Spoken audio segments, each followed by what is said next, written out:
Hello friends, मैं हिमांशु थापा एक बार फिर से आपको वेलकम कर रहा हूं। हम लोग कर रहे हैं ज्योग्राफी ऑप्शनल और इसमें हम लोगों ने स्टार्ट करा है क्लाइमेटोलॉजी। ठीक है। और जो लोग ओशनोग्राफी कर रहे हैं, आप जानते हैं कि 5 बजे से आपकी ओशनोग्राफी की क्लास होती है। ठीक है। तो यहाँ पे सबसे पहले let me open this syllabus. और क्लाइमेटोलॉजी में हम लोग सिलेबस को थोड़ा सा देखते हैं, और सिलेबस को जब एनालाइज आप करेंगे तो व्हाट यू विल सी कि यहाँ पे कुछ टॉपिक्स जो हैं वो बहुत क्लियरली मेंशन है और कुछ टॉपिक्स आपके मेंशन नहीं है। तो इसमें अगर आप एक टॉपिक देखेंगे तो एक टॉपिक आपका है वेदर एंड क्लाइमेट। एक आपका टॉपिक है वेदर एंड क्लाइमेट। हालांकि ये स्टार्टिंग में होना चाहिए था, बट कोई सीक्वेंस नहीं है, कोई सीक्वेंस नहीं है।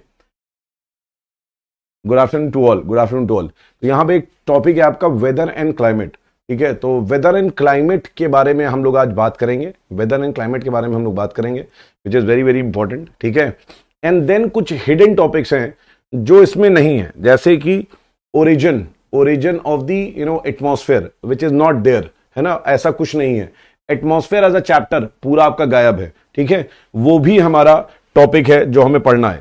तो सबसे पहले हम लोग आज बात जो करेंगे, स्टार्ट जो हम लोग करेंगे, वी विल कल हम लोग ने बात करी थी, कल हम लोग ने बात करी थी हीट बजट की। कल हम लोग ने हीट बजट के बारे में बात करी थी। ठीक है। और जीटी त्रिवाठा की हम लोग ने हीट बजट देखा था। ठीक है। उसमें हम लोग ने देखा था कि इनकमिंग 51% था, आउटगोइंग 51% था। कैसे था वो? तो वो हम लोग ने देखा था कि 35% आपका लॉस हो जाता है, 35% आता ही नहीं है, स्पेस में चला जाता है because of dust, clouds and your earth surface. 14% absorb, solar radiation जो है वो एब्जॉर्ब हो जाती है बाय योर अर्थ एटमॉस्फेयर, क्योंकि अर्थ एटमॉस्फेयर में ऐसी गैसेज हैं। और 51% हमारे अर्थ में जो पहुंचता है उसमें भी directly it is only 34%, 17% diffused light की तरफ पहुंचता है। फिर हमने देखा था कि जो रेडिएशन निकलती है अर्थ सरफेस से, उसमें 23% टेरेस्ट्रियल रेडिएशन निकलती है, 19% जो हीट ट्रांसफर होते हैं that is in the form of evaporation, and 9% in the form of conduction and convection. ठीक है।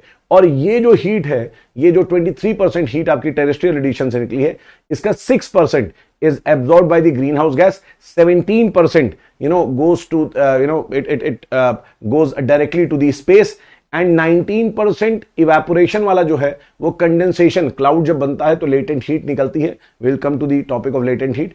तो वो वहीं फंसा रहता है, एंड जो कंडक्शन और कन्वेक्शन वाला है वो भी वहीं पे हीट रहती है। ठीक है। तो हीट बजट हमने कर लिया है। Now today we will do weather and climate. आज हम लोग जो एक टॉपिक हमारा है इसमें weather and climate, weather and climate को हम लोग फिनिश करेंगे। ठीक है। Will finish weather and climate, right. तो सबसे पहले चीज तो क्लाइमेट की अगर बात होगी तो हम लोग क्या कर रहे हैं, वी आर डूइंग क्लाइमेटोलॉजी।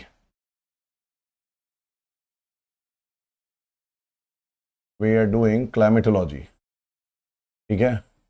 ये दो वर्ड से मिलके बना हुआ है बेसिकली, ये दो वर्ड से मिलके बना हुआ है। वन वर्ड इज योर क्लिमाटा, क्लिमाटा, एंड दूसरा वर्ड इज योर लोगस। ये दो वर्ड से मिलकर बना हुआ है, क्लेमाटा एंड लोगस। ये जो क्लेमाटा है, ठीक है ना, this term was coined by Ptolemy. Ptolemy ने इसको कॉइन करा था। Ptolemy was a cartographer. ठीक है ना, Ptolemy was a cartographer. Ptolemy was a cartographer. ठीक है। According to him geography is the art of making maps ठीक है, is it clear? How lightning happen समझा दिए सर, थोड़ा आएंगे, वेलकम टू लाइटनिंग बेटा, अभी वेट करो थोड़ा सा, वेलकम टू थंडर स्टॉर्म, तब हम लोग वहां पे बात करेंगे लाइटनिंग की, ठीक है ना, वेलकम टू लाइटनिंग। अब जो क्लेमाटा वर्ड है, klimata word, klimata is, klimata is belts of latitude. Klimata जो है टॉलमी के हिसाब से it is belts of latitude. Belts of latitude is basically what, belts का मतलब हुआ, बेल्स ऑफ लैटिट्यूड का मतलब है, no it is group of latitudes, group of latitudes, ठीक है, this is a group of latitudes, it is a group of latitudes having homogeneity, having homogeneity, homogeneity मतलब कि एक जैसा, having homogeneity with respect to, having homogeneity with respect to elements such as precipitation,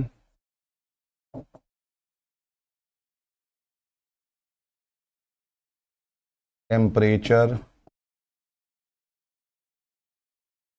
wind, pressure,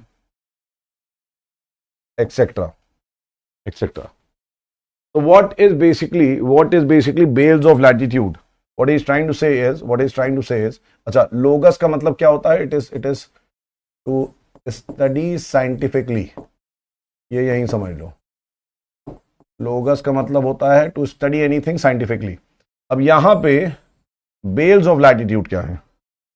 bells of latitude में it is like,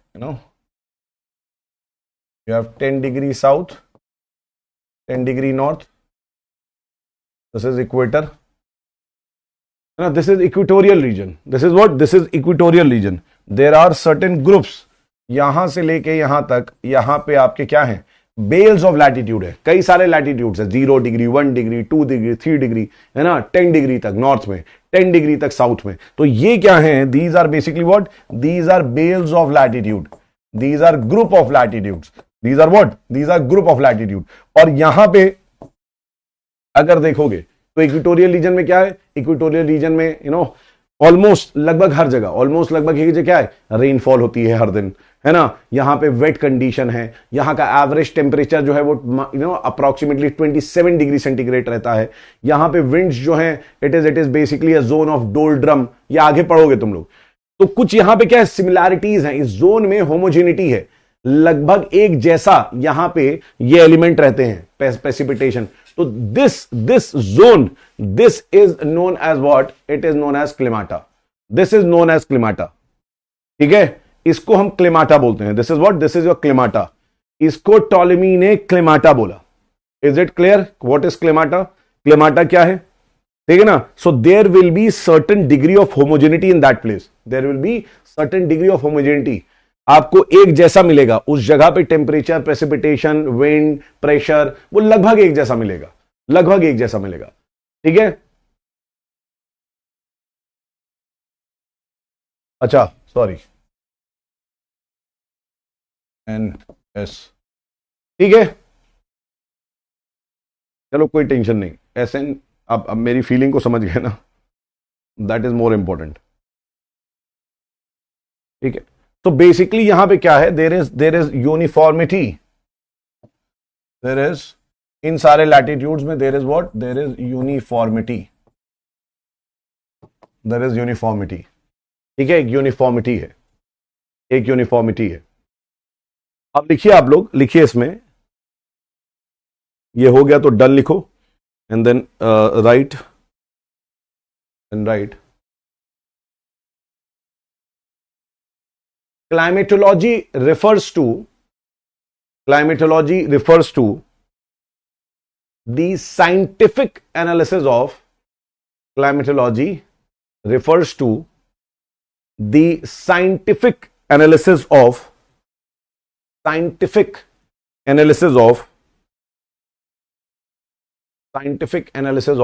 weather elements, scientific analysis of weather elements. ये सारे weather elements हैं, precipitation, temperature, wind, pressure.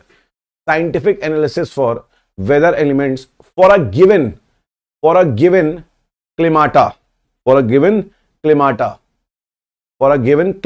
This is what is climata. एक zone of group of latitude, bales of latitude, which are also referred to as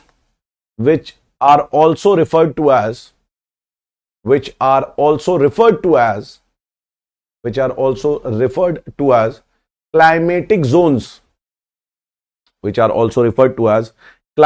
zones, full stop. Therefore climatology involves the quantitative and qualitative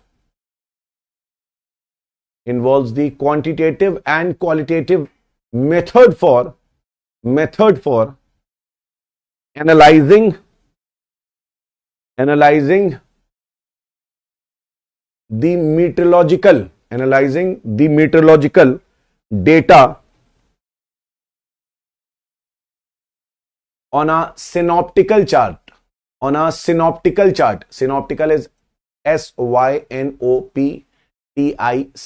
Synoptical chart, that is your weather chart. उसको क्या बोलते हैं हम लोग? That is your weather chart. वो weather chart है basically. That is your weather chart. Synoptical chart और weather chart.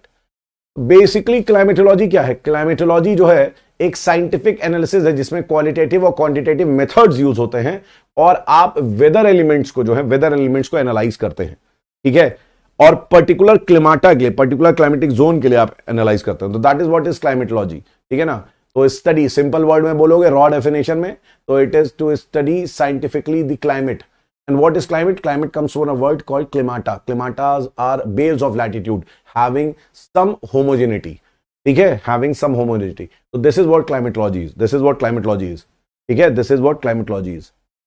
बेटा मैंने बोला कहां से रिपीट करें, पूरा रिपीट करें. Climatology refers to the scientific analysis, सुनना ध्यान से, scientific analysis of the weather elements for a given climata, which are also referred to as climatic zone. ठीक है, तो इसके बाद लिखो therefore climatology involves qualitative and quantitative method for analyzing the meteorological data on a synoptical chart. Climata ही तो बता रहे, what climata means? Climata is what? Climata is your climatic zone. Climata is what? Climata is your climatic zone, है ना. Climatic zone क्या है? Climatic zone कैसा zone है? Climatic zone मतलब है बेल्स ऑफ लैटिट्यूड. यहां पे एक ऐसा जोन जहां पे कई सारे लैटिट्यूड्स हो. यहां पे बहुत सारे लैटिट्यूड्स हैं, 1 डिग्री, 2 डिग्री, 3 डिग्री, है ना. इधर भी 1 डिग्री, 2 डिग्री, 3 डिग्री, 10 डिग्री तक. तो number of group of latitudes, कई सारे आपको लैटिट्यूड दिख रहे हैं. और ये जो ग्रुप ऑफ लैटिट्यूड है इसमें यूनिफॉर्मिटी है with respect to these elements.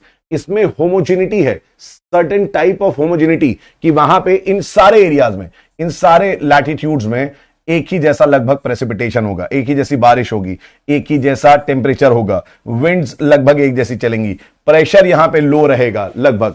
ठीक है, तो यहां पे क्या है? This is a climatic zone. ऐसे ही एक क्लाइमेटिक जोन ये भी हो सकता है. This is also belts of latitude, कि तुम यहां पे 80 डिग्री से लेके 90 डिग्री के लैटिट्यूड्स को देख लो, है ना. This is basically a frigid zone. This is also klimata. यहां पे भी you have belts of latitude 80, 81, 82, 83, 84, 85, 86, 87, 88, 90.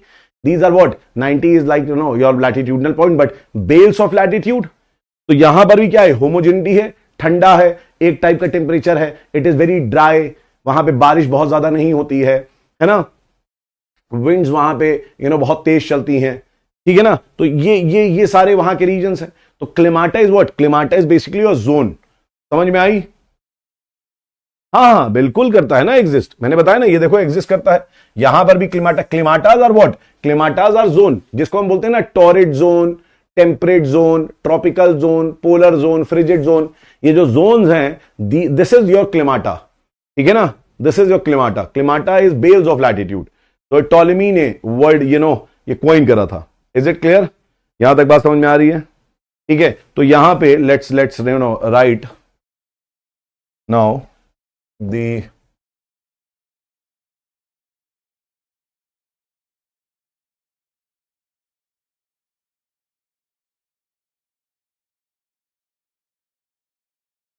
आप ऐसे टेबल बना लो एक,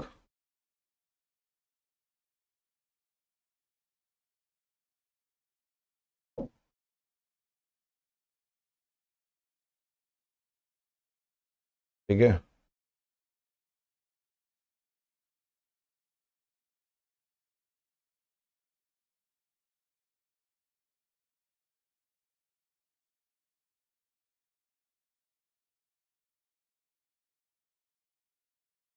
तो this is basically weather and climate, this is basically weather and climate, ठीक है। यहां पे यू हैव पैरामीटर्स, यहां पैरामीटर है, this is sir, this is your climate, this is weather and this is climate. Synoptical chart होता है weather chart, weather chart कि कितनी बारिश हुई, कितना टेम्परेचर रहा, दैट इज वेदर चार्ट, ठीक है, दैट इज वेदर चार्ट। हाँ करेंटली इशिका, जिसको हम tropical and temperate polar zone बोलते हैं, एग्जैक्टली सही है, ठीक है, सही है। तो सबसे पहले यहां पे पहला पैरामीटर जो होगा आप लोग लिखिए, दैट इज योर डेफिनेशन। पहला पैरामीटर में लिखिए डेफिनेशन, ठीक है, पहला पैरामीटर में लिखिए डेफिनेशन। अब डेफिनेशन में वेदर में लिखिए कि it is a day to day, लिखिए इसमें इट इज, वेदर के नीचे लिखिए it is a day to day or hourly changes, it is a day to day or hourly changes in lower tropospheric, in lower tropospheric conditions. It is a day to day or hourly changes in lower tropospheric, लिखिए in lower tropospheric conditions with respect to, ये पूरा एक question है, समझ लीजिए, it is a topic and it is like a question answer writing format में, ठीक है, मैं आपको बता रहा हूं। तो मैंने बोला it is a day to day or hourly changes in the lower tropospheric conditions. Lower troposphere क्या होता है? ट्रोपोस्फेयर हमारा सबसे नीचे वाली लेयर है, ठीक है, और ट्रोपोस्फेयर के भी नीचे वाली लेयर है, दैट इज लाइक जहां हम लोग रहते हैं, जहां लाइफ एग्जिस्ट करती है, दैट इज लोअर ट्रोपोस्फेरिक, ठीक है। तो it is a day to day or hourly changes in lower tropospheric conditions with respect to, lower tropospheric conditions लिखिए, with respect to elements such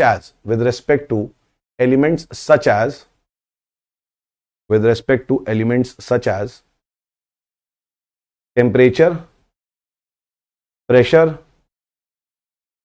temperature, pressure, wind, humidity, precipitation,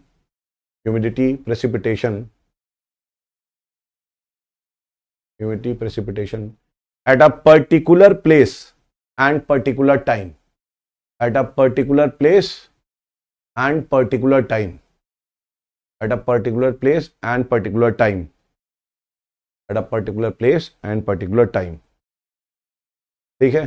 अब लिखिए climate के बाद at a particular place and particular time, फिर लिखिए climate पे, भी क्या होता है इस पे बात अभी हम करेंगे। लिखिए as per ट्रिवार्था,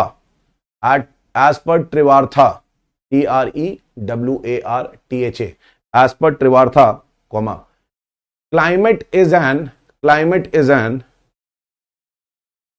aggregate of weather elements,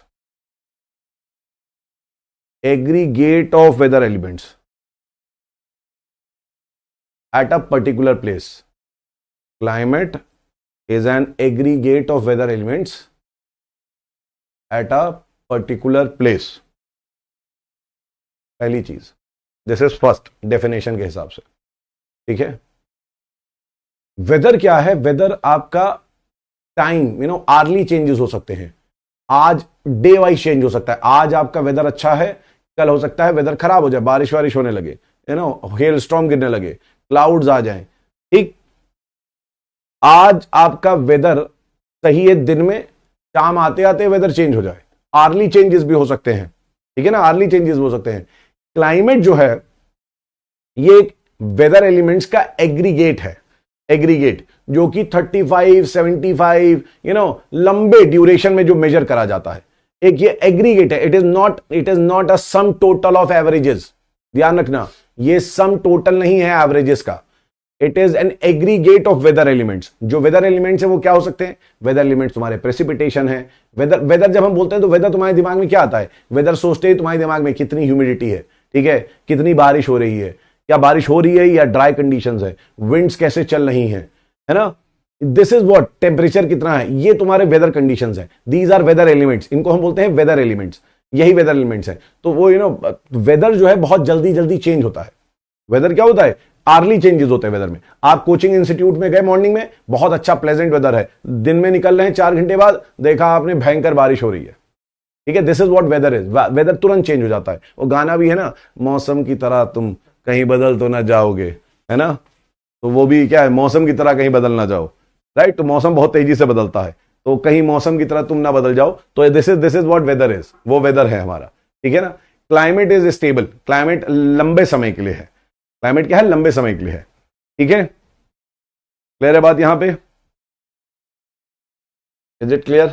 तो ये डेफिनेशन की बात है, ठीक है। अगर हम लोग बात करें टेम्पोरल स्केल में, temporal is what time. Temporal like time duration. अगर हम लोग टाइम ड्यूरेशन के बारे में बात करें तो ऑब्वियस सी बात है, वेदर क्या है? शॉर्ट टर्म है। Weather is what? Weather is short term, है ना। वेदर आपका शॉर्ट टर्म है। शॉर्ट टर्म तो आप लिख सकते हैं this is your short term temporal scale. ये शॉर्ट टर्म टेम्पोरल स्केल है। वहीं दिस इज लॉन्ग टर्म।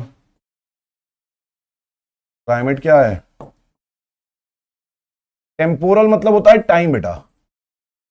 तो यहां पे आप ये तुरंत चेंज होता है, क्लाइमेट तुरंत चेंज नहीं होता है। क्लाइमेट जो है चेंज होने में, अगर चेंज हो रहा है क्लाइमेट, है ना, तो बहुत बड़ा कंसर्न है। क्लाइमेट जल्दी चेंज नहीं होता है। क्लाइमेट एक एग्रीगेट है जो बेसिकली 35 ईयर्स का एग्रीगेट है ना। 35 से लेके कह सकते हो 75 ईयर्स का एग्रीगेट है, right. So this is what climate is, है ना। यहां पे आपका ये आवर्स टू डे में चेंज हो जाता है। This is basically hourly change, मैंने जैसे बताया, hours to day changes can be seen, ठीक है। और यहां पे it is aggregate of 35 to 75 years.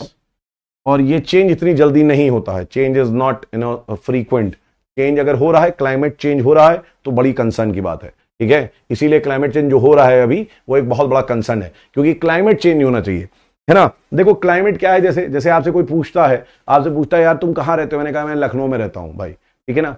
Okay, fair enough. तो लखनऊ में कैसा है? मैं जून में सोच रहा हूँ कनाडा से I am planning to come to Lucknow. Canada का आदमी जो एकदम ठंडी में रहता है ना, I am planning to come to Lucknow, तो हम कहेंगे भाई पागल हो गए हो, ठीक है, डोंट कम टू लखनऊ। जून के मंथ में तो यहाँ पे बहुत गर्मी रहती है, इट इज वेरी ड्राई, लू चलती है जून के मंथ में लखनऊ में। और यहाँ बारिश वारिश होगी नहीं, आप एकदम पागल हो जाओगे, है ना, डिहाइड्रेशन हो जाएगा तुम्हें। कनाडा जैसी जगह से आ रहे हो, प्रॉब्लम हो जाएगी। तो हमने बेसिकली क्या बताया? हमने बताया कि यार जो मैंने एक्सपीरियंस करा है पिछले 20-25 सालों में, जब से होश संभाला है, ठीक है, तो मैंने जो देखा 20-25 सालों में जो मैंने देखा, उसके बेसिस पे मैंने कहा जून में ना आओ। तो मैंने क्या देखा, मैंने हर साल देखा जून में कैसा वेदर रहता है, जून में हर दिन क्या क्या चीजें होती हैं, उसके बेसिस पे मैंने एक क्या बनाया, एक मैंने एक आइडिया लगा लिया। ठीक है, वेदर एलिमेंट्स का आइडिया लगा लिया कि वेदर एलिमेंट्स कैसे होते हैं। That is what is your that is what is your climate. ठीक है बेटा, क्लाइमेट जो है ना, क्लाइमेट एग्रीगेट है। एग्रीगेट इज व्हाट, जो मैंने अभी आपको बताया, जो मैंने आपको अभी बताया, इट इज नॉट एवरेज। ये एवरेज नहीं है, एग्रीगेट है। हमने जो आपको अभी समझाया जस्ट नाउ, मैंने जो आपको बताई, this is what climate is. कि आपने पूरे एक्सपीरियंस के साथ बताया कि भाई किसी जगह पे जून के मंथ में पर्टिकुलर टाइम पे पर्टिकुलर प्लेस पे, ठीक है, कैसा कंडीशन रहता है ना। व्हेन आई से क्लाइमेट, तो क्लाइमेट में भी हमारा टेम्परेचर दिमाग में रहता है, क्लाइमेट में भी हमारा प्रेसिपिटेशन दिमाग में रहता है, क्लाइमेट में भी हमारा ह्यूमिडिटी दिमाग में रहता है।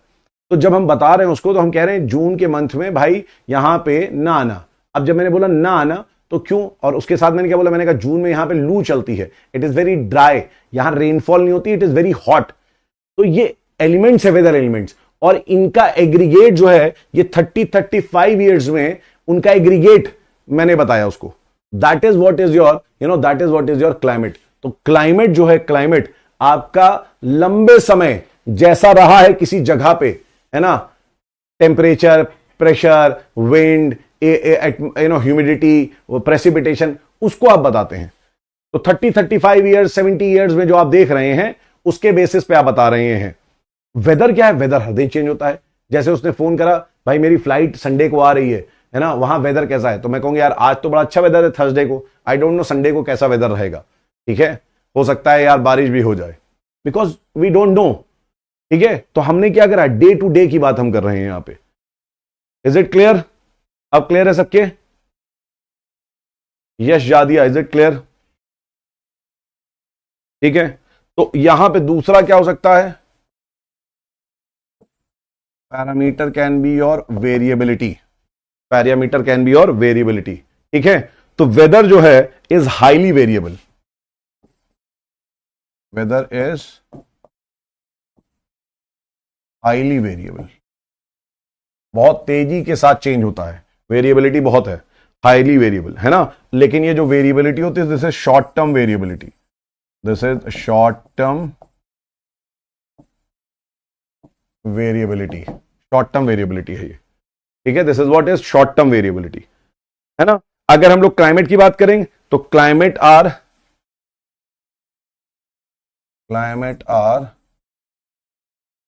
Stable in short term. अगर आप क्लाइमेट की बात करेंगे तो क्लाइमेट स्टेबल है शॉर्ट टर्म में, क्लाइमेट इतनी जल्दी चेंज नहीं होता है। ठीक है ना, there are variations in long term. ठीक है, यहां पे लिख सकते हो तुम, however there are variations in long term, that is like global warming and associated changes in the climate. Yes, changes आते हैं लॉन्ग टर्म में आते हैं, है ना, लॉन्ग टर्म में आते हैं, चेंजेस आते हैं लॉन्ग टर्म में आते हैं। ठीक है, इज इट क्लियर?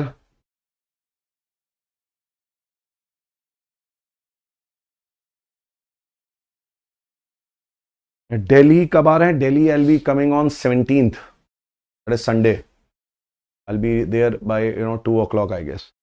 तो यहां पे एक तो ये बात हो गई है ना। अब अगर हम लोग बात करें, same thing,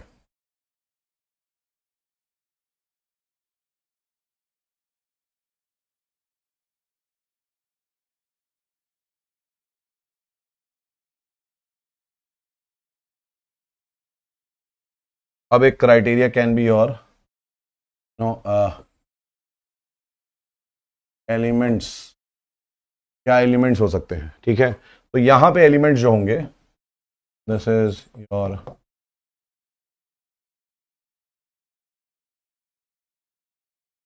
diurnal temperature. Diurnal temperature. What is diurnal temperature? That is daily range of temperature. यहां पे हम डेली रेंज, डेली कितना चेंज हो रहा है उस पर बात कर रहे हैं. Diurnal temperature that is day to day temperature. This is what, this is your day to day temperature. Diurnal is like your range of temperature, maximum temperature, minimum temperature in the day, है ना. This is like maximum, maxima and minima. Maximum temperature और minimum temperature, है ना. Maximum temperature और minimum temperature आपका दिन में कितना है, दिस इज कंसिडर्ड यहां पे, है ना. अच्छा, एक चीज पूछनी है कि इसमें कौन कौन एकदम फ्रेश है जो कल से जिन्होंने बैच स्टार्ट करा है. जरा मुझे बताना, how many people are there, कितने लोग हैं. जस्ट राइट यस, तो समझ में आ जाएगा मुझे. जस्ट राइट यस, मुझे समझ में आ जाएगा जो कल से जिन्होंने ज्वाइन करा है, जिनका बैच कल से स्टार्ट हुआ है.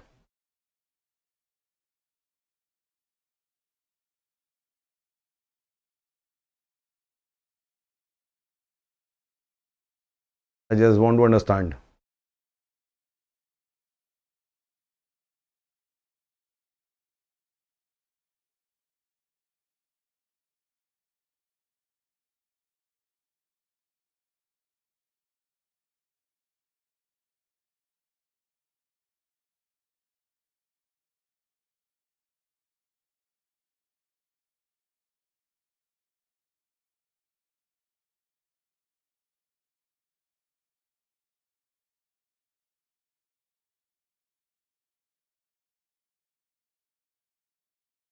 ठीक है,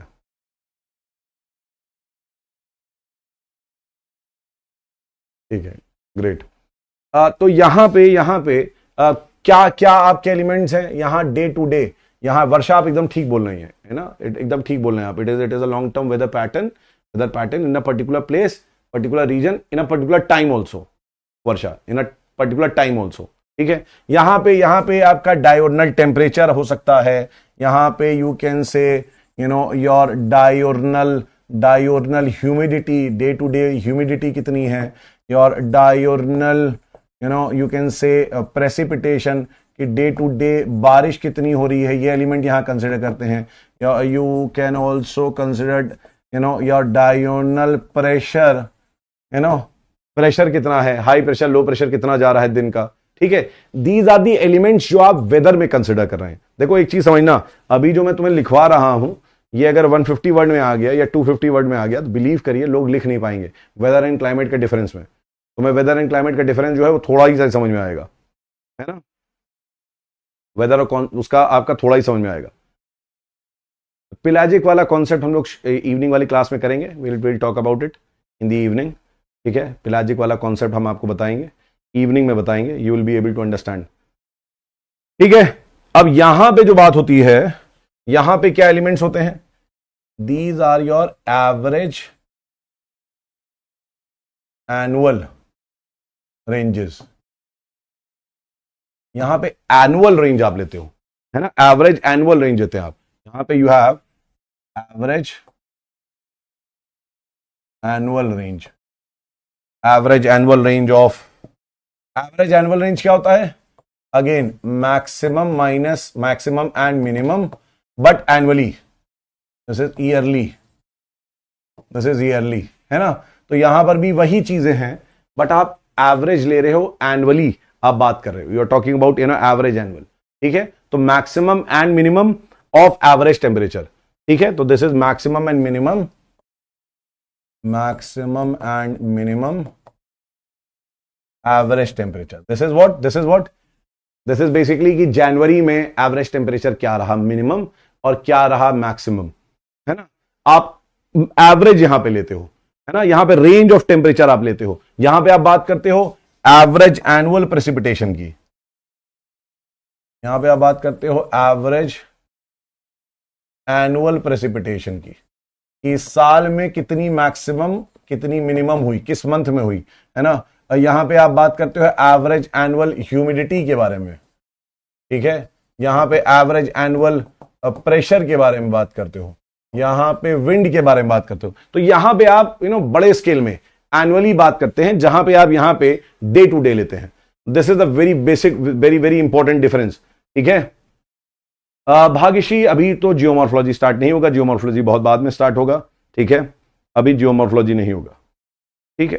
तो यहां पे day to day variability check होती है, यहां पे basically what, day to day variability is measured, और यहां पे एनुअल वेरिएबिलिटी इज मेजर्ड, यहां पे annual variability is measured. Elements के बारे में हम लोग बात कर रहे हैं, when we are talking about elements की, एलिमेंट्स का क्राइटेरिया क्या है, हम क्या क्या लेते हैं उसके बारे में, ठीक है। अब बात करते हैं, will talk about the utility. Utility, weather की यूटिलिटी क्या है, क्लाइमेट की यूटिलिटी क्या है, ठीक है। तो it can be important for, this is important for meteorologist. Meteorologist वो होते हैं जो बेसिकली वेदर की स्टडी करते हैं, है ना। मीटरोलॉजिस्ट वो होते हैं जो वेदर की स्टडी करते हैं, तो मीटरोलॉजिस्ट के लिए इंपॉर्टेंट हो सकता है। ये इंपॉर्टेंट होता है फॉर फार्मर्स, है ना। It is important for sellers and fisherman, कि भाई कैसा वेदर है उस हिसाब से हम जाएंगे, है ना। It is very important, it is very important for them, उनके लिए बहुत इंपॉर्टेंट है ना। It is important for aviation, it is important for aviation, aviation के लिए भी इंपॉर्टेंट है। It is also important for disaster management, कि भाई कहीं पे ऑल ऑफ सडन आप कह रहे हैं क्लाउड बर्स्ट होने वाला है या हो सकता है, कंडीशंस बन रही हैं, तो डिजास्टर मैनेजमेंट के लिए भी इट इज वेरी इंपॉर्टेंट। तो इसकी यूटिलिटी तो ये है, इसकी यूटिलिटी तो ये है।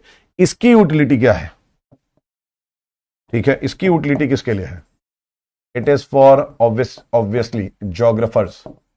जोग्राफर्स मीटरोलॉजिस्ट नहीं होते हैं, जोग्राफर्स आपके क्लाइमेटोलॉजिस्ट होते हैं, ठीक है। इट इज फॉर प्लानर्स,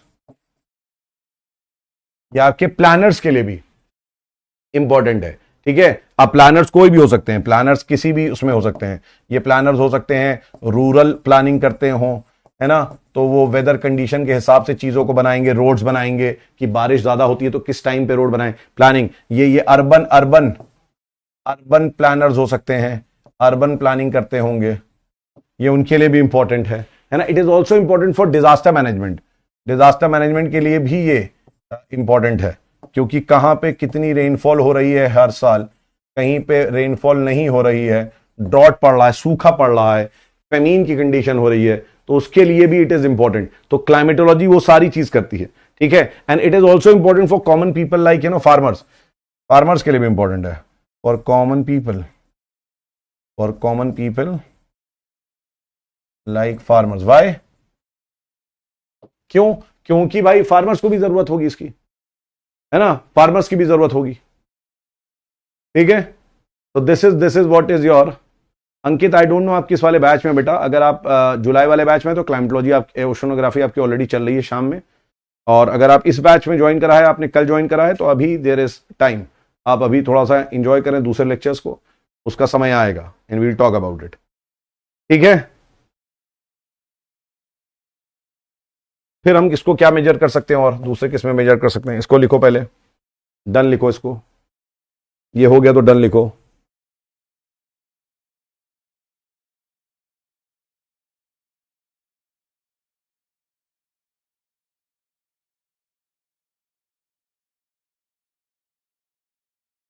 लिखिए सर, डन लिखिए, डन। चलो,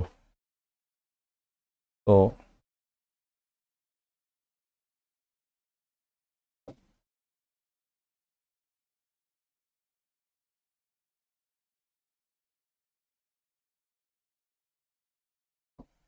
फिर आ जाता है क्राइटेरिया एक, प्रेडिक्टेबिलिटी, प्रेडिक्टेबिलिटी, ठीक है।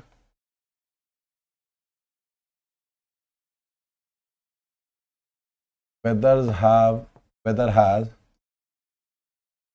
high variations, therefore difficult to predict, therefore difficult to predict. Weather क्योंकि बहुत हाई वेरिएशन है, इसलिए वेदर को प्रिडिक्ट करना is not easy, it is not easy at all. ठीक है, it is very very difficult, है ना, ये बहुत डिफिकल्ट है आपका, it is difficult to predict, आप प्रिडिक्ट नहीं कर सकते हैं। ठीक, जैसे इंडिया की अगर हम लोग बात करें, है ना, यहां पे चेंजेस आर वेरी फास्ट, है ना, चेंजेस आर वेरी फास्ट। तो इंडिया में जैसे बात करोगे तुम, मॉनसून कब से हो रहा है, सदियों से चला आ रहा है, बताओ मुझे। मॉनसून जो है, हम कब से जानते हैं मॉनसून के बारे में, हम मॉनसून के बारे में बहुत पहले से जानते हैं, है ना, हम हर साल देख रहे हैं मॉनसून। और इसके बावजूद भी, you know, in spite of knowing in and out about, you know, this is what we feel in and out about monsoon, हर साल मॉनसून में देयर आर वेरिएबिलिटीज। मॉनसून आता है, within monsoon there are, you know, variabilities. कभी देखा है तुमने, monsoon आता है और एकदम से बारिश रुक जाती है, पहले बारिश होती है 5-6 दिन खूब सारी, और फिर 10-15 दिन के लिए बारिश रुक जाएगी। अब वो 10-15 दिन कब होंगे, क्या 10-15 दिन बारिश होगी तब होगा, या 5 दिन के बारिश के बाद ही, रेनफॉल के बाद ही 10-15 दिन ऐसे आ जाएंगे, है ना। या हो सकता है जो आपका 10-15 डेज जो बारिश नहीं हो रही है, हो सकता है वो केवल और केवल 4-5 डेज का ड्राई स्पेल रहे। समझ में आ रहा है आपका। तो जो मॉनसून है, मॉनसून इसका बहुत बड़ा एग्जाम्पल है। मॉनसून में हम इतने दिनों से देख रहे हैं मॉनसून को होते हुए, तब भी we are not able to, you know, predict the variabilities, you know, inside within the monsoon. ठीक है, तो जैसे एग्जाम्पल के तौर पे कह सकते हो कि example, it is difficult to predict, you know, variability within the monsoon, in spite of knowing monsoon, in spite of, you know, knowing the mechanism of monsoon, तब भी हम प्रेडिक्ट नहीं कर पाते हैं। ठीक है, there are so many, you know, things, so it is very difficult to predict variability within the monsoon, है ना। क्लाइमेट क्या है, क्लाइमेट इज मोर और less fixed, climate is more or less fixed for a given climata at a given period of time। इसकी predictability, इसको हम predict कर सकते हैं, ये मोर और लेस एक जैसा रहता है, तो प्रेडिक्टेबिलिटी इज इजियर, है ना, प्रेडिक्टेबिलिटी इज इजियर। तो climate, since it is stable, since climate is more stable, it is easier to predict. Predictability की बात कर ली, यहां पर हमने प्रेडिक्टेबिलिटी की बात कर ली। ये तुम्हारे जब क्वेश्चंस आते हैं 150 वर्ड में या 250 वर्ड में, तो आपको कैसे लिखना है, ये एकदम सेम एज इट इज आप इसको कर सकते हैं। ठीक है,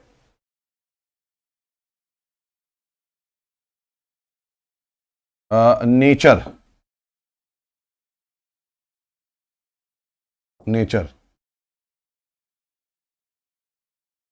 weather is a dynamic concept, whereas climate is a static concept। Obvious ही बात है, वेदर बहुत तेजी से चेंज होता रहता है, तो it is very dynamic. Static, climate इतनी तेजी से चेंज नहीं होता है, तो इट इज स्टैटिक। ठीक है ना। You can also right one thing, that whether is a subset of climate, है ना। ऑब्वियस ही बात है, वेदर क्या है, weather is a subset of climate. Weather जो है, it is a subset of climate, ये आप लिख सकते हैं। ठीक है, यू कैन राइट इसी में, weather is a cause, climate is an effect, isn't it? कैसा हर साल वेदर रहेगा, उसी के हिसाब से तो क्लाइमेट डिसाइड होगा। अगर जून में बारिश हर साल वेदर आपका जैसा रहेगा उसी का एग्रीगेट तो है क्लाइमेट। तो बेसिकली क्या है, weather is a cause, weather is a cause, है ना, and climate is an effect, cause effect relationship है ना। तो क्लाइमेट जो बन रहा है वो वेदर की वजह से बन रहा है, तो weather is a cause, climate is an effect. Climate जो बन रहा है this is because of weather, climate जो बन रहा है it is because of weather. ठीक है ना, क्लियर है बात यहां पे?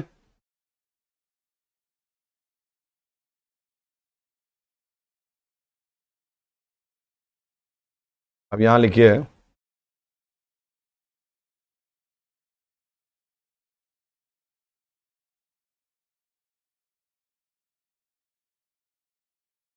प्रोसेस, यहां लिखिए प्रोसेस, ठीक है ना, process.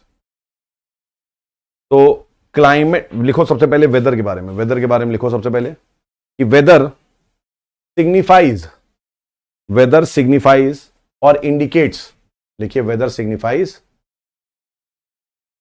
Sir can we prefer Majid Hussain book for human geography? Yes you can, every geography book is good, कोई भी ज्योग्राफी का बुक खराब नहीं है ना। डिपेंड करता है कि हमारा उससे कितना जूस निकल सकता है, नो हम उस फ्रूट से, बुक्स आर लाइक फ्रूट्स, है ना, हम कितना उससे जूस निकाल लें वो इंपॉर्टेंट है हमारे लिए। तो लिखिए वेदर सिग्निफाइज और indicates a functional process, a functional process, a functional process, ठीक है, अ फंक्शनल प्रोसेस। फिर दूसरा लिखो क्लाइमेट में, climate is a, climate is a regional or spatial concept, regional concept लिख लो, climate is a regional concept, climate is a regional concept. Weather is, weather is what, weather is a functional concept, ठीक है। जैसे जैसे function के बारे में कैसे हम बोल सकते हैं, साइक्लोन आ गया, हमने क्या कहा, हमने कहा साइक्लोन आ गया है, वेदर इज नॉट गुड, है ना। तो प्रोसेस ओरिएंटेड है, this is what, this is process oriented. हम क्या बोलते हैं कि वेदर जो है, वेदर आपका क्या बता रहा है, एक प्रोसेस ओरिएंटेड चीज है, फंक्शनल ओरिएंटेड चीज है, एक फंक्शन हो रहा है, साइक्लोन आ रहा है and we are telling about the weather, कि वेदर कैसा है, खराब है कि बेकार है, ठीक है ना, दैट इज फंक्शनल ओरिएंटेड। और जो क्लाइमेट है that is very regional in nature, है ना। जैसे कि मेडिटेरेनियन क्लाइमेट, मेडिटेरेनियन क्लाइमेट, जैसे एग्जाम्पल के तौर पे यहां पे लिख सकते हो मेडिटेरेनियन क्लाइमेट। ये क्लाइमेट जो है ना, मेडिटेरेनियन क्लाइमेट, इसके बारे में हम लोग बाद में बात करेंगे। मेडिटेरेनियन क्लाइमेट में विंटर्स में बारिश होती है और समर्स ड्राई रहते हैं, विंटर्स में बारिश होती है और समर्स ड्राई रहते हैं, एक टिपिकल क्लाइमेट है। लेकिन कहां मिलेगा वो क्लाइमेट, वो क्लाइमेट आपको जो है, वो क्लाइमेट आपको मिलेगा कहां पे, वो क्लाइमेट मिलेगा आपको मेडिटेरेनियन रीजन में, है ना, वो क्लाइमेट आपको मेडिटेरेनियन रीजन में मिलेगा। तो this is what, this is your process, वो क्या है आपका प्रोसेस है। क्लियर है बात यहां तक, प्रोसेस वाली बात क्लियर है ना। अच्छा, दूसरा, इन्फ्लुएंसर्स कौन कौन से हैं, ये लिख लिया सबने, इज इट डन, डन लिख दो जल्दी से। इन्फ्लुएंसिंग फैक्टर्स कौन कौन से हैं, ठीक है, तो यहां लिखो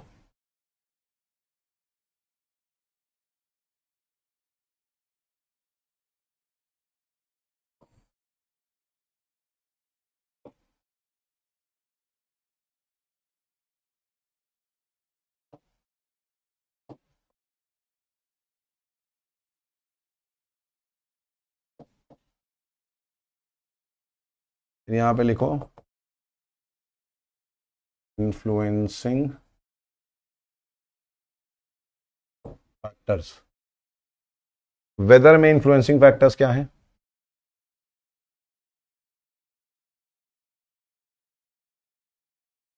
थर्मल ग्रेडियंट,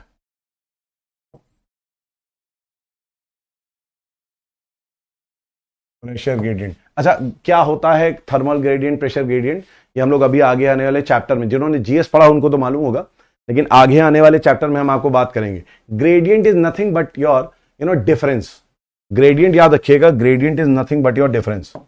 ग्रेडियंट कुछ नहीं होता है, ग्रेडियंट मीन्स डिफरेंस, ठीक है, जैसे कि दिस इज डिफरेंस, जैसे कि बेटा when I say pressure gradient PG, pressure gradient, तो it is basically high pressure minus low pressure, this is what pressure gradient is, है ना। और ये जो है ना, ये विंड पैटर्न कुछ इफेक्ट करता है, ये आपका जो प्रेसिपिटेशन है उसको अफेक्ट करता है। तो this is very important, thermal gradient, pressure gradient, है ना, वो हम लोग बाद में बात करेंगे, क्या होता है, ठीक है। You have advection, you have convection, you have advection, है ना।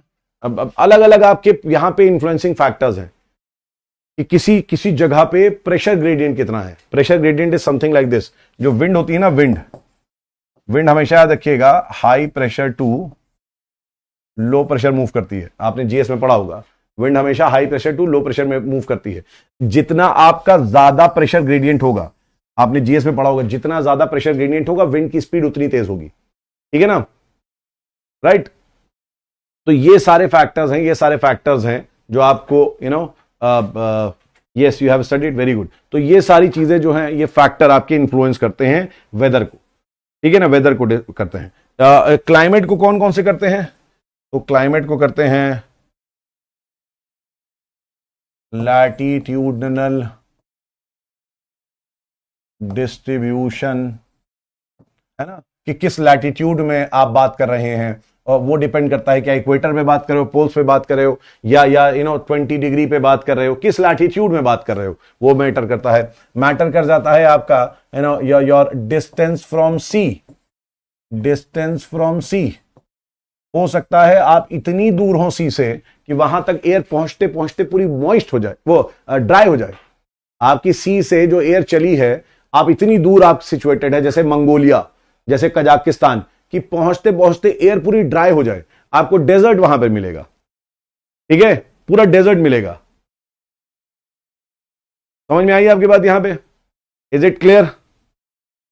ठीक। तो factors like continentality is how far you are from the sea. आप सी से बहुत दूर हैं, है ना, डिस्टेंस फ्रॉम सी, कॉन्टिनेंटालिटी, ये एक ही जैसे कॉन्सेप्ट्स हैं, ठीक है। ड्यूरेशन ऑफ सनशाइन,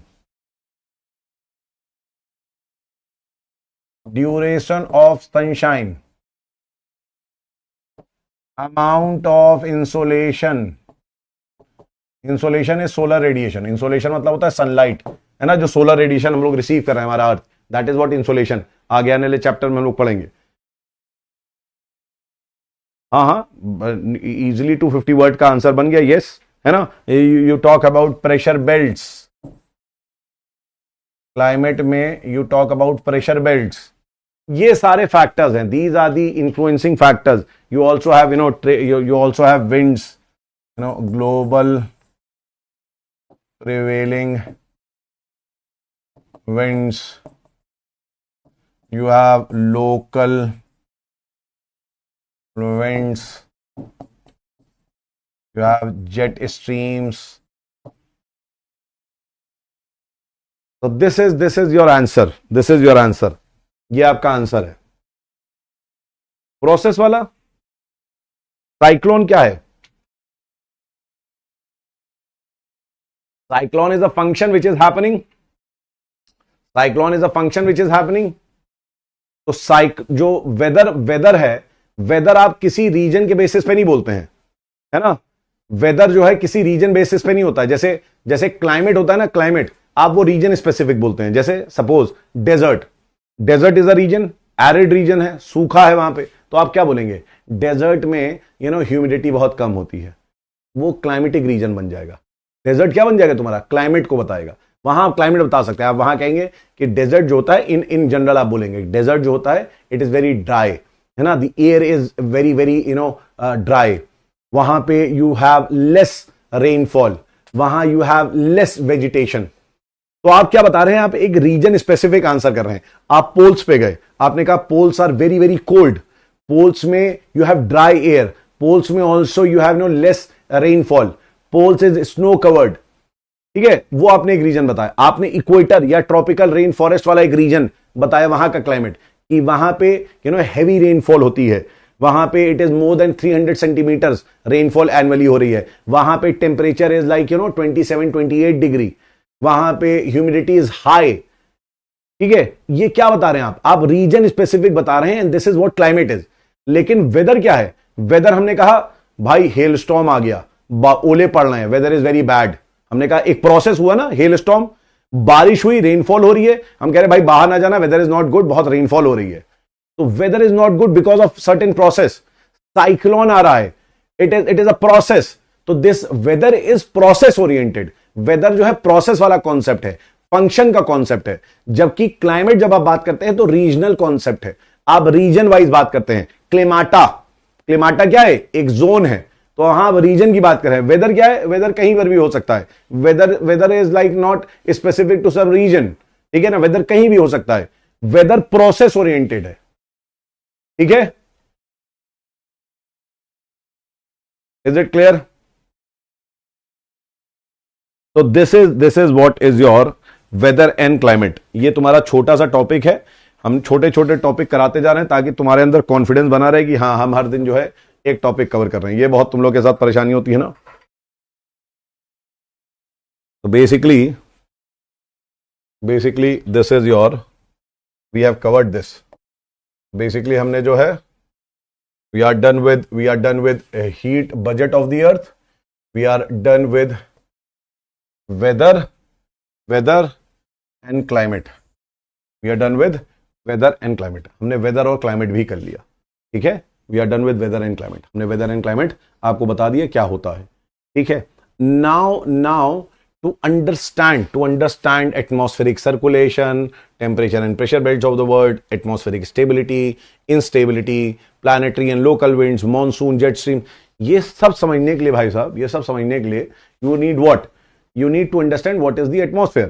सबसे पहले तो ठीक है, आपको सबसे पहले एटमॉस्फेयर समझना पड़ेगा। Now there are certain hidden topics जो क्लाइमेटोलॉजी में क्लियरली नहीं है, ठीक है, एंड विच आर इंपॉर्टेंट, जहां से क्वेश्चंस आते हैं, है ना।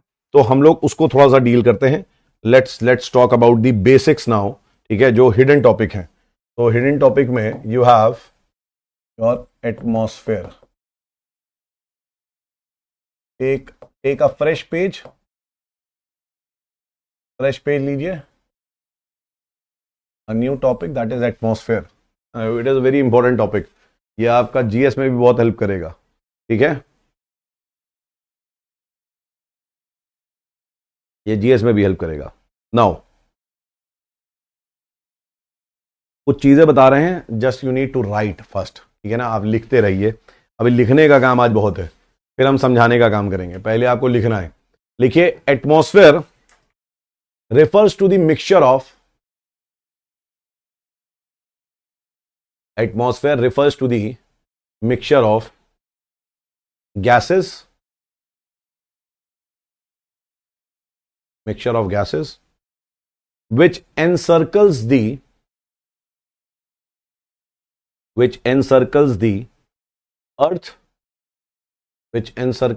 earth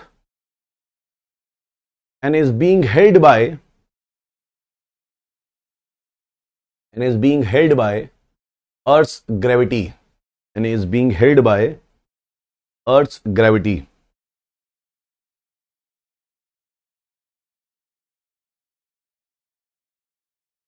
ये एकदम एक रॉ डेफिनेशन है। ये डेफिनेशन एक जीएस का बच्चा भी लिखेगा। समझ आ रही बात आपकी? ये डेफिनेशन जो है जीएस का जो बच्चा है, जो ज्योग्राफी ऑप्शनल जिसका नहीं है, वो भी लिखेगा। तो तुम्हें और उसमें फर्क क्या है फिर, है ना। तो तुम्हें कुछ प्लारी लैंग्वेज यूज करनी पड़ेगी। प्लारी लैंग्वेज जो तुम्हारे सब्जेक्ट की हो, ऐसा नहीं कि उल्टी आलतू फालतू तुम बात लिख रहे हो कुछ भी, है ना, हाई फाई इंग्लिश लिख रहे हो। नो, प्लारी लैंग्वेज मीन्स कि यहां पे आपको थोड़े से इसको ज्योग्राफिकल साउंड कराना पड़ेगा, इस डेफिनेशन को, है ना, तब जाके मजा आएगा। तो लिखिए, एटमॉस्फेयर, इसी के नीचे लिखिए, atmosphere is a complex circulatory system wherein the vertical and horizontal a complex circulatory system wherein the vertical and horizontal column, wherein the vertical and horizontal column of energy is being transferred.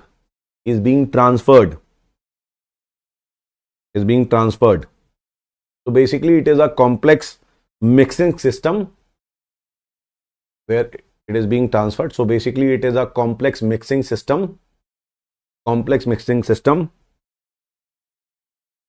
with transfer of energies, with transfer of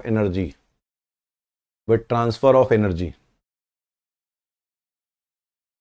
ये definition तुम्हें तब समझ में आएगी जब तुम पूरा climatology पढ़ लोगे, है ना?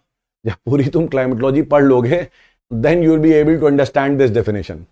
अब ये डेफिनेशन तो नहीं समझ पाओगे. इट इज, हाँ, जिसने जीएसवीएस पढ़ रखा है, बढ़िया से पढ़ रखा है, वो थोड़ा बहुत समझ सकता है कि it is nothing but mixing of energy, है ना, vertically and horizontally. This is what atmosphere is. It is a very complex circulatory system.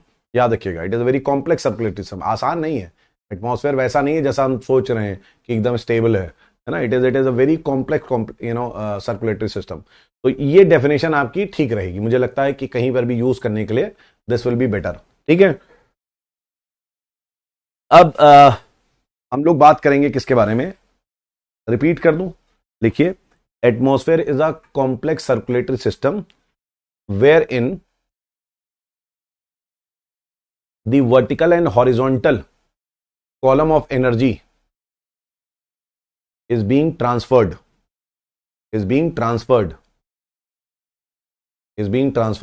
So basically it is a complex mixing system with transfer of energy. ठीक है, with transfer of energy. ये है भाई साहब आपका atmosphere की definition ये है. ठीक है, वो सिंपल वाली भी पहले लिखवा दी कि एटमॉस्फेयर है क्या, जो हम लोग ये बचपन से पढ़ते आ रहे हैं कि दिस इज अर्थ, है ना. अर्थ जो है, अर्थ के around there is a gaseous envelope, है ना. And this gaseous envelope is being held by earth's gravity, है ना. यही बताया गया है. और ये जो गैशियस एनवेलप जो है, दिस गैशियस एनवेलप, जो गैशियस एनवेलप है, इस गैशियस एनवेलप में क्या है? ऑब्वियसली बात है, गैसेस. बट क्या केवल गैसेस? नो, है ना. यू हैव दिस लिक्विड, यहां पे सब्सटेंसेस हैं. You have liquid substances and you also have solid substances. Basically air में भी देखो ना, air is what? It is a mixture of gas, liquid and solid particles. Air भी तो यही है. आप बताओ मुझे, बाइक चलाते हुए जा रहे हो, आंख में धूल पड़ जाती है. आंख में धूल जो पड़ रही है, जो डस्ट पार्टिकल है, वो क्या है? सॉलिड है ना.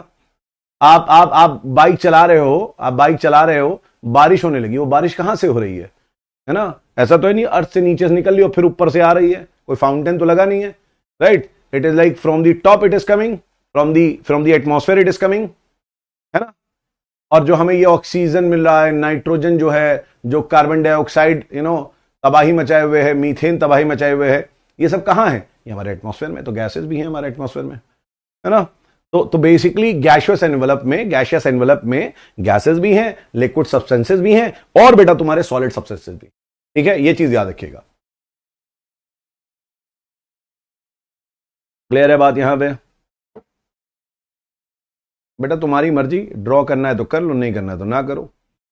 अब हम बार बार ये तो नहीं बताएंगे क्या ड्रॉ करना है क्या नहीं. If something is there in the board, बना लो, बेटर रहेगा, तुम्हें याद रहेगा कुछ थोड़ा बहुत. नहीं बनाना है तब भी चलेगा. Now what we are concern more is, we are concern about the origin of the atmosphere.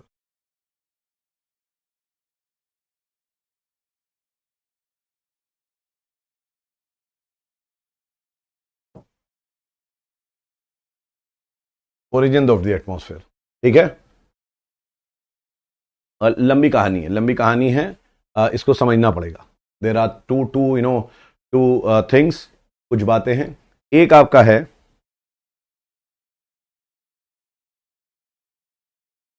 एक जो थ्योरी है, ठीक है, this is known as your galactical theory, ठीक है ना, galactical rotation, galactical rotation of sun and earth, galactical rotation of sun, ठीक है ना। एंड ये जो थ्योरी है, this is tecto volcanic theory. G is बेटा अर्थ ग्रेविटी, क्या पूछा आपने? कॉलेज का जरा इशू रहता है और साथ साथ प्रारंभ जीएस की क्लासेस रहती हैं, क्या आपने पूछा? यश, आई मिस योर कमेंट।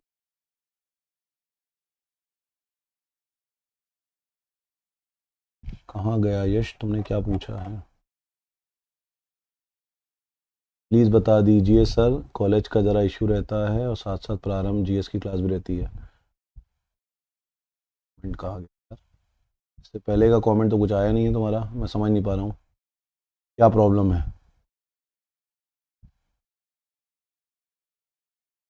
ठीक है प्रेरणा, मैं बता दूंगा, पता नहीं आ रहा है, मिल नहीं रहा है, क्या बात आपने बोली। देखिए, what is galactical rotation of sun, what is galactical rotation of sun. देखिए सन जो है, सन गैलेक्सी में रिवॉल्व कर रहा है ना। There is galactical motion of the sun, there is galactical इसको मोशन भी कह सकते हो, you can also say revolution. हमारा सन जो है वो चक्कर लगा रहा है किसके? गैलेक्सी के। एंड इस ड्यूरेशन में जो हमारे स्पेस में गैसेस और डर्ट थी, गैसेस और डस्ट पार्टिकल्स थे, उसको हमारे सन ने अट्रैक्ट कर लिया। एंड उसी की वजह से अब जब वो सन चल रहा है, इट इज लाइक दिस कि दिस इज योर सन, इसके साथ इसके बहुत सारे प्लैनेट्स भी चल रहे हैं, तो this is like say this is sun, this is earth, ये अर्थ है, दिस इज सन, और ये सन जो है रोटेट कर रहा है, और उसके साथ साथ ऑब्वियस सी बात है हमारे सोलर सिस्टम में जो प्लैनेट्स बने वो भी रोटेट करने लगे। तो जब ये सन रोटेट कर रहा था इनिशियली, अर्थ हमारा इनिशियली फॉर्म हुआ था, जब ये सन रोटेट कर रहा था, गैलेक्टिकल मोशन कर रहा था, अपने गैलेक्सी का रेवोल्यूशन कर रहा था, ठीक है, सन जब रेवोल्यूशन कर रहा था तो अर्थ भी उसके साथ साथ चिपका हुआ था।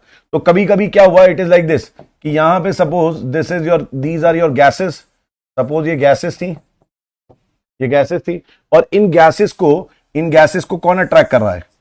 सन अट्रैक्ट कर रहा है। इस गैस को सन अट्रैक्ट कर रहा है, डस्ट पार्टिकल को सन अट्रैक्ट कर रहा है। तो हुआ क्या कि सन की तरफ ये अट्रैक्ट हुई गैसेस, है ना, और जब ये सन की तरफ अट्रैक्ट हो रही हैं तो कुछ गैसेस यहीं पर फंस गई बिकॉज ऑफ अर्थ ग्रेविटी, और ये अर्थ के अराउंड रोटेट करने लगी, एनसर्कल कर लिया अर्थ को, एंड हमारा एटमॉस्फेयर बन गया, पड़ गया, ठीक है।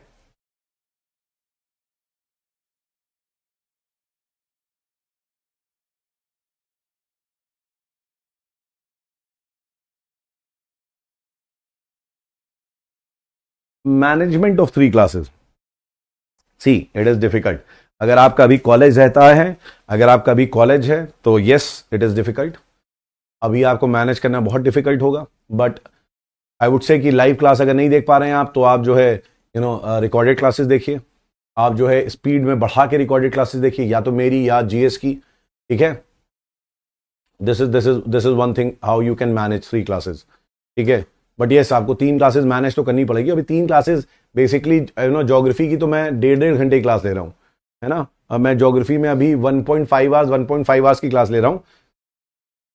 अब अगर ये 5 घंटे की क्लास होती तो मुझे समझ में भी आता, 4 घंटे की क्लास होती तो समझ में भी आता, है ना। बट अभी तो 3 ही घंटे की क्लास है, तो I think it is manageable अभी तो मेरी क्लास के साथ, अगर आप मेरी 2 क्लासेस की बात कर रहे हैं। एंड अगर आपकी प्रारंभ की जीएस की क्लासेस रहती है तो ऑब्वियसली बात है जीएस भी पढ़ना जरूरी है ना। तभी मैंने कहा ना, पेशेंस बहुत जरूरी है इस एग्जामिनेशन के लिए बेटा। पेशेंस आप अगर रखेंगे तो आप इस एग्जाम को क्रैक कर लेंगे। आई नो पीपल जो मुझसे ज्योग्राफी ऑप्शनल जिन्होंने पढ़ा था, अब वो क्या होता है कि जो ना, जब हम लोग की तैयारी पूरी नहीं होती, अच्छी से नहीं होती है, तो हम ये सोचते हैं कि हम इस बार सेलेक्ट तो हो नहीं पाएंगे, मन ही मन हमें मालूम होता है, तो हम सोचते हैं किसके ऊपर ब्लेम डालें हम। Yes, I am not talking about you, ठीक है, I am just talking in general. तो क्या होता है, हम ब्लेम डालने की सोचते हैं यार ये बहुत अच्छा मुर्गा है ना, ऑप्शनल का मुर्गा, इस पे फंदा डाल दो और कह दो सर आपकी वजह से हमारा जो है प्रिपरेशन खराब हो गई। बहुत लोगों ने मेरे पास मैसेज भी करा कि सर हमारा टाइम से सिलेबस कंप्लीट नहीं हुआ। अब पहली बार पढ़ा रहे थे, है ना, तो पहली बार में क्या होता है, आदमी को समझ में नहीं आता है, आदमी भावनाओं में बह जाता है और आपको बहुत बहुत ज्यादा क्वेश्चन आंसर सॉल्व कराने लग जाता है। मैंने पर्सपेक्टिव में एंड जियोमॉर्फोलॉजी में मैंने एक टॉपिक में 5-5 क्वेश्चन सॉल्व करा रखे थे, तो उससे होता क्या, कोर्स खिंच जाता है। एंड मैंने सोचा बाद में कि यार उनको बहुत अच्छे से आंसर भी नहीं आया होगा, क्योंकि जियोमॉर्फोलॉजी का रिलेशन पर्सपेक्टिव से है, ह्यूमन ज्योग्राफी से है। तो मैंने डिसाइड करा कि नहीं, अब से जो है क्वेश्चन आंसर्स बाद में करेंगे। एंड जब से मैंने वो डिसाइड करा तब से कोर्स एकदम ट्रैक पे आ गया, ठीक है ना। अच्छा, दूसरी चीज क्या है, यहाँ पे 2-3 चैलेंजेस हो जाते हैं, 2-3 चैलेंजेस हो जाते हैं। आपके साथ चैलेंज नहीं है, मेरे साथ भी चैलेंजेस है और हम लोग भी डील करते हैं। जैसे एक चैलेंज क्या है कि सर पीपीटी से ना पढ़ाइएगा, हैंड रिटन जैसे आप पढ़ाते हैं बोर्ड में, या board work is very good, आप प्लीज बोर्ड वर्क से पढ़ाइएगा। पीपीटी से हमें दूसरों की क्लासेस समझ में नहीं आती है और आपकी क्लास भी हमें समझ में नहीं आएगी सर, प्लीज पीपीटी से ना पढ़ाइएगा, teach the way you teach, ठीक है, ये बात है, वेरी गुड। अब इस तरीके से पढ़ाने में थोड़ा टाइम तो लगेगा। दूसरा मैं सोचता हूं ठीक है भाई टाइम लगेगा तो लंबी क्लास लेते हैं। लंबी क्लास लेने जाओ तो जैसे ही 2 घंटे 2.5 घंटे होते हैं, इनफ फॉर टुडे सर, ये वाला कॉन्सेप्ट आना चालू हो जाता है, enough for today, it is being very hectic sir, हमारे 3 जीएस की क्लासेस हैं, हम कैसे इतना और पढ़ें। फिर अच्छा ये चीज चलो ठीक है भैया कम कर दी। अब क्या होगा, दूसरा फिर उसके बाद हम सोचेंगे चलो ठीक है यार, तब भी किसी तरह मैनेज करेंगे, लेकिन फिर आ जाएगा सर आप आंसर राइटिंग नहीं कराते हैं, फिर लंबा खिंच जाएगा तो आप कहेंगे सर आप कोर्स टाइम से नहीं कंप्लीट कराते हैं। It is very challenging, so not only for you Yash, it is also challenging for me, ठीक है। तो you have to set your priorities. हमने अपनी प्रायोरिटी सेट कर ली है कि पहले हम सिलेबस कंप्लीट कराएंगे देन आंसर राइटिंग। हमने अपनी प्रायोरिटी सेट कर ली है कि हमें कैसे क्लासेस लेनी है, तो आप भी ऐसे कुछ करिए, ठीक है बेटा। कुछ नहीं, एटमॉस्फेयर के बारे में पढ़ लीजिएगा आप लोग एटमॉस्फेयर के बारे में पढ़ लीजिएगा, ठीक है, राइट। तो सुनो बात, तो यहां पे क्या है बेटा, बिग बैंग हमारे अभी सिलेबस में नहीं आ देते, so we are not going to discuss on big bang, ठीक है। We are not going to discuss कि इलेक्ट्रॉन प्रोटॉन न्यूट्रॉन कैसे आए, गैसेस कैसे बनी, उस पे वो हमारा नहीं है, दैट इज जीएस का सिलेबस। वो 1-2 टॉपिक जीएस का आपका हटके है, वो एस्ट्रोनॉमी आप वहां पढ़ लीजिएगा। अब देखिए यहां पे, अब बात यहां पे समझिए, तो मैंने क्या बोला, एक आपका क्या है थ्योरी, आपका गैलेक्टिकल मोशन वाला है सन का। इस सन चल रहा था, स्पेस में चल रहा था, और क्योंकि स्पेस में चल रहा था और अर्थ भी हमारा था, नया नया बना था, अर्थ के अंदर भी अपनी ग्रेविटी थी, ठीक है। तो जब यहां से ये अट्रैक्ट हुआ, सन ने इसको अट्रैक्ट करा, तो इसी टाइम पे यहां पे अर्थ की ग्रेविटी में भी कुछ गैसेज आके फंस गई, है ना। लेकिन जो आज के प्रेजेंट जो हमारे मीटोलॉजिस्ट हैं, जो साइंटिस्ट हैं, वो बिलीव करते हैं कि ये हुआ होगा, उन्होंने कहा ये हुआ होगा, लेकिन केवल 1% आज का जो एटमॉस्फेयर है वो केवल 1% इससे बना है, इस प्रोसेस से बना है, ठीक है। चलो 1% भी इज इंपॉर्टेंट, ठीक है। वो कहते हैं 1% ही केवल जो है वो इस प्रोसेस से बना होगा, ठीक। तो पहला क्या है प्रोसेस, लिखिए इसमें फर्स्ट गैलेक्टिकल मोशन वाला, लिखिए गैलेक्टिकल मोशन में,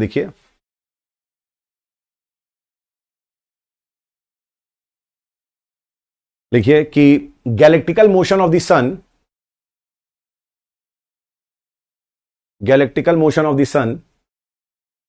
around the center of the galaxy, galactical motion of the sun around the center of the galaxy, bracket में लिख लेना Milky Way, galactical motion of the sun around the centre of the galaxy, bracket में लिख लेना Milky Way, and the revolution of the revolution of the earth around the sun, revolution of the earth around the sun, revolution of the earth around the sun captured the gaseous molecules, captured the gaseous molecules dash slash particles, captured the gaseous molecules slash particles from the space, from the space, from the space, from the space, full stop. However, the present day scientist, however, the present day scientist believe that, the present day scientists believe that the space material, the present day scientists believe that the space material contributed only 1%, contributed only 1%, contributed only 1% of the present day atmospheric mass, of the present day atmospheric mass, of the present day of atmospheric mass, of the present day of atmospheric mass. तो ये theory तो है, लेकिन it is only 1% contribution. It is what? It is only 1% contribution. इससे ज्यादा contribution नहीं है, इससे ज्यादा कॉन्ट्रीब्यूशन नहीं है. ठीक है. नाउ टेक्टोवोल्केनिक थ्योरी जो है, टेक्टोवोल्केनिक थ्योरी है ना. सो टेक्टोवोल्केनिक ओरिजिन, इसका मतलब क्या हुआ? इसका मतलब ये हुआ कि सेकेंड जो हमारा है टेक्टोवोल्केनिक ओरिजिन, ये हम कह सकते हैं कि 99% contribution is as per this theory, है ना. 1% वहां था, तो ये आपका ज्यादा इंपॉर्टेंट हो जाता है. टेक्टोवोल्केनिक ओरिजिन जो है वो आपका ज्यादा इंपॉर्टेंट हो जाता है. ठीक है. टेक्टोवोल्केनिक आपका जो है it is very very important. तो क्या है, अभी हमारे पास बचा हुआ जो टाइम है, I will just explain it to you, और कल हम लोग डिक्टेट करके, मैं आपको पूरा डिक्टेट करके इसका नोट बनवा दूंगा. ठीक है ना. अभी आपको बस बेसिक चीजें मैं बताता हूं. ठीक है. अभी मैं बेसिक चीज बताता हूं. तो पहली चीज तो ये है कि अप्रोक्सीमेटली 4.5 बिलियन ईयर्स जो हैं, years ago, earth was formed. पहली चीज तो ये कि अर्थ का जो फॉर्मेशन हुआ था वो अराउंड 4.5 बिलियन ईयर्स के आसपास हुआ था आज से. ठीक है. अब अर्थ जो है, अर्थ भी सन के जैसा था. It was in the gaseous state because the temperature of earth was very high. ठीक है ना. यहां पे याद रखिएगा कि the average temperature was around 6000 degree centigrade. कितना था? 6000 डिग्री सेंटीग्रेड था. इसका मतलब अर्थ जो था, earth was in gaseous state. Earth आपका गैशियस स्टेट में था.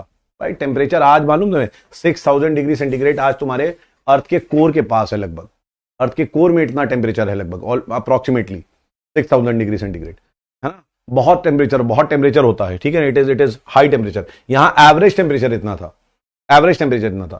फिर क्या हुआ? Slowly and gradually earth started to cool down. ठीक है. धीरे धीरे क्या हुआ? अर्थ आपका स्टार्टेड टू कूल डाउन. और अर्थ जो है जब आपका कूल डाउन होने लगा, तो कूल डाउन होने पे अर्थ के ऊपर, अर्थ का जो स्पेस के कांटेक्ट में सरफेस था, वो आपका सबसे पहले कूल डाउन होगा. ऑब्वियस सी बात है ना. सबसे पहले कूल डाउन क्या होगा? जहां जो कांटेक्ट में आएगा स्पेस के, तो ये जो है कूल डाउन होने लगा एंड इसकी वजह से एक आपका क्रस्ट बना, इसमें आपका थिन क्रस्ट बना, यहां पे थिन क्रस्ट आपका बनता है, ठीक है। और ये थिन क्रस्ट बनने में, ये पूरा कूल डाउन होने में, थिन क्रस्ट बनने में 1 बिलियन ईयर लग गए, approximately 3.5 billion years ago crust was develop, thin crust बना, 1 बिलियन ईयर लगभग लग गया, ठीक है। अब क्या था यहां पे अर्थ के कोर में, जैसे सन के कोर में है, सन के कोर में क्या है, you have inter molecular energy release. बहुत सिंपल सी बात है, कोई बहुत टफ कॉन्सेप्ट नहीं है कि यहां क्या हो रहा था, यहां पे हो रहा था nuclear fusion and nuclear fission. क्या मालूम है क्या होता है न्यूक्लियर फ्यूजन और fission? What is nuclear fusion and fission? जैसे सन में हमारा क्या हो रहा है, दो हाइड्रोजन आपस में कोलाइड कर रहे हैं, हीलियम बना रहे हैं, that is what is your fusion, कि दो हाइड्रोजन आपस में, दो एटम आके टकरा के एक मॉलिक्यूल बना रहे हैं, ठीक है। फिजन क्या होता है कि जब ये मॉलिक्यूल टूट जाता है, ये मॉलिक्यूल टूट जाता है, हीलियम से हाइड्रोजन में टूट जा रहा है, दैट इज योर फिजन। तो फ्यूजन और फिजन यहां पे हो रहा था, और इसकी वजह से क्या हो रहा है, इसकी वजह से हीट निकलती है। जैसे सन में अभी तुम बात करोगे ना, अगर if you talk about sun, तो सन में क्या हो रहा है, सन के कोर में हाइड्रोजन आइटम आपस में कोलाइड कर रहे हैं, एंड जब टकरा रहे हैं तो एनर्जी रिलीज हो रही है, जब टकरा रहे हैं तो एनर्जी रिलीज हो रही है, जब वो कोलाइड कर रहे हैं तो क्या हो रहा है, एनर्जी रिलीज हो रही है। तो this is what, this is your nuclear fusion, इसको हम बोलते हैं न्यूक्लियर फ्यूजन, जब दो एटम आपके टकरा रहे हैं, ठीक है। और अगर हीलियम अगर टूट जाए हाइड्रोजन प्लस हाइड्रोजन में, तब भी एनर्जी रिलीज होती है, टूटने पे भी एनर्जी रिलीज होती है, इसको हम बोलते हैं nuclear fission. This is nuclear fission, this is what, this is nuclear fission, ठीक है। तो यहां पे भी ऐसे ही न्यूक्लियर फिजन और फिजन हो रहा था, और उसकी वजह से एनर्जी रिलीज हो रही थी, यहां पे एनर्जी यहां पर थी, तो हाई एनर्जी यहां पर थी, हाई एनर्जी। और जो मैंटल है, ये वाला पार्ट क्या है, दिस इज मैंटल, मैंटल में you had decay of radio active material. जो ये रेडियो एक्टिव मटेरियल्स होते हैं ना, रेडियो एक्टिव मटेरियल्स, जब ये डिसइंटीग्रेट डीके होते हैं तो इनसे बहुत एनर्जी निकलती है, जब ये आपका टूटते हैं तो इनसे बहुत एनर्जी निकलती है। ये याद रखिएगा, रेडियो एक्टिव एलिमेंट्स जो होते हैं, रेडियो एक्टिव एलिमेंट्स में अगर आपका डिके होगा, वो अगर आपका टूटेगा, डिसइंटीग्रेट होगा, तो यहां से भी बहुत एनर्जी निकलेगी, यहां से भी बहुत एनर्जी निकलेगी। तो बेसिकली मैंटल में भी energy because of decay of radio activity, core में भी energy because of intermolecular release of, because of nuclear fusion and fission. तो बेसिकली हमारे अर्थ में बहुत ज्यादा हीट थी बेटा, है ना। अब जब बहुत ज्यादा हीट होती है तो निकलना जरूरी है, अदरवाइज बहुत प्रॉब्लम होगी।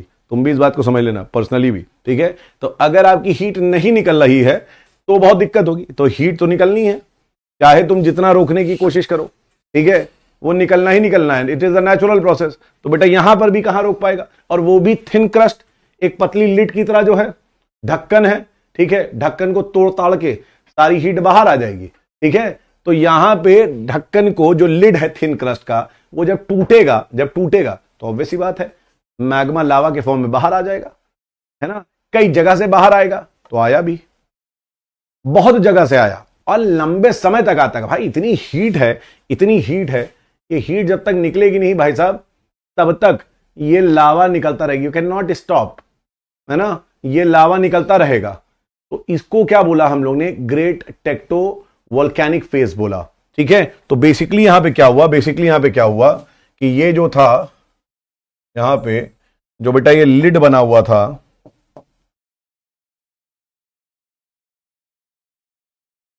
ठीक है,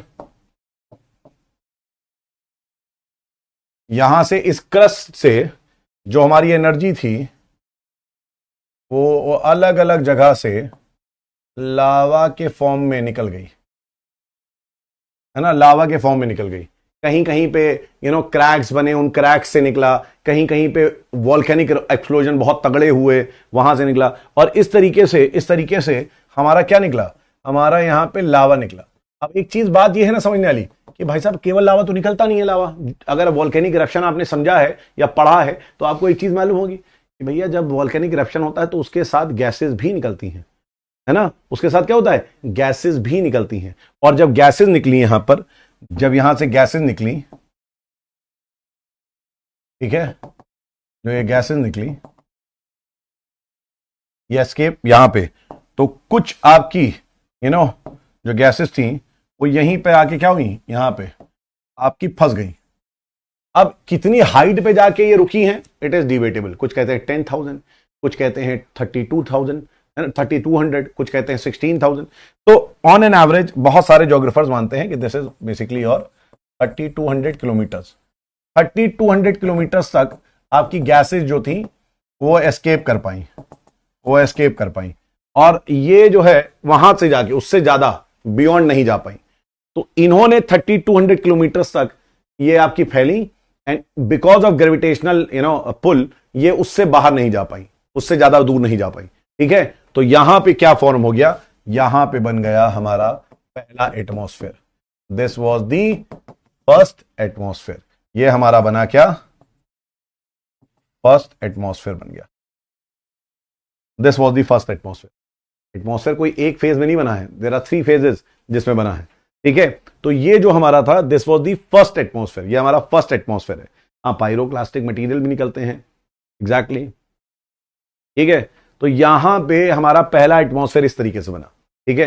तो कल अब फर्स्ट एटमॉस्फेयर के बारे में मैं लिखवाऊंगा, फिर सेकंड एटमॉस्फेयर, फिर थर्ड एटमॉस्फेयर। तो कल इसके आगे कंटिन्यू करेंगे। Tomorrow will continue from here, ठीक है। ओरिजिन ऑफ द एटमॉस्फेयर कल हमारा खत्म हो जाएगा, विल बी डूइंग एटमॉस्फेयर। तो एनसीईआरटीज में आपका एटमॉस्फेयर है चैप्टर, 11th क्लास के एनसीईआरटी से पढ़ सकते हो, go through your atmosphere chapter, वो पढ़ के आइए सब लोग, ठीक है। जीसी लियोन किसी के पास कोई है तो वहां से पढ़ लो, कोई सविंद्र सिंह से पढ़ना चाहता है तो सविंद्र सिंह से पढ़ लो, योर विश, आप कहां से पढ़ना चाह रहे हैं, ठीक है। चलिए, thank you, take care, bye bye.